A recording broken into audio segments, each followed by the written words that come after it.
In the chat room caves, we...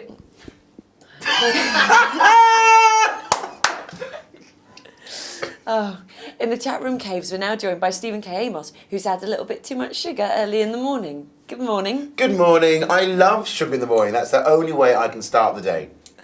Your last year's show was called All of Me and featured a lovely poster of you pretty much naked, which I always thought must have been very weird for you to see around town as you were just going about your daily business. In a kind of, what a fit body I've got for my age, I was very pleased to see it all over town. In fact, Were you photoshopped? I think you'll find I wasn't.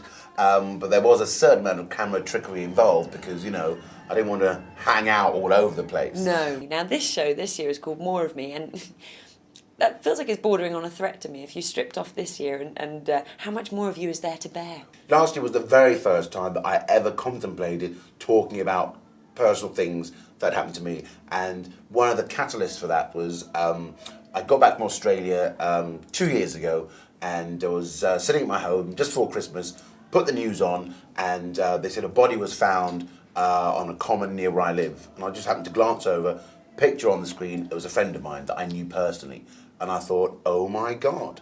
And then I found out that he was actually killed in a homophobic attack. And I thought to myself, in this day and age, there's still people who are quite willing to hurt somebody that they don't even know. And I thought, look at the bigger picture, there's far more important things to do. And I thought, actually, Steve, stand up and be counted. Say what you actually believe in. And that was a catalyst that made me actually go, listen, folks, what happened there was wrong. This is me. You might have your perception of who I am, but let me tell you who I am. And half the audience were quite shocked when I made certain revelations. Yes, Miss Marple. So, and in a weird way, that enabled me to talk more freely and openly about myself.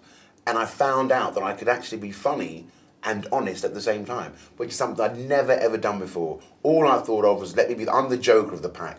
I'm the clown. It's really funny, you seem like such a confident man and such a confident performer, and because of the way that you're sort of putting energy out into the audience. But I guess you're right, like in many ways that is, you know, the very opposite of confidence. That's kind of feeling that you need to be grabbing their attention at all times, whereas, you know, being a little more calm and still, leaning back and making them lean towards you, that's true confidence, isn't it? Absolutely, and I hadn't ever thought about it before. And I saw a very good friend of mine, another comic, he, very softly spoken man, we did a very raucous late night gig up in Edinburgh, and every other comic went on and was like going, good evening, sort of shouting to get on top of the audience. Yeah, sure. Because at times as well, though, you don't want to deaden that noise, do you? Like, it sounds like everyone having a good time, but like there are times you want hush in the room, don't you? You want people to be listening, and it's not enough for them to be making noise as like a measure of how much fun is being had, you know? Like Absolutely. On Saturday night, we had a massive full house, and Saturday night here normally attracts the odd drunk person. So you've got to be very careful. Sorry about that. Particularly when you're doing a show where there is a kind of a little bit of narrative, but a lot of stuff that I can play with. Because if you play with them too much, that allows the drunk folks to go, ooh, which therefore ruins the narrative. And I was very careful. I just pulled back a bit, didn't do any of that, and then there was harsh silence. I saw them come in, staggering in, but they were listening throughout. And I thought, yes, Amos, you've made it. It seems that you have more gravitas as a comic in the last couple of years, more honest and... Absolutely. I think it's because also I'm not 17 or 18, so doing that silly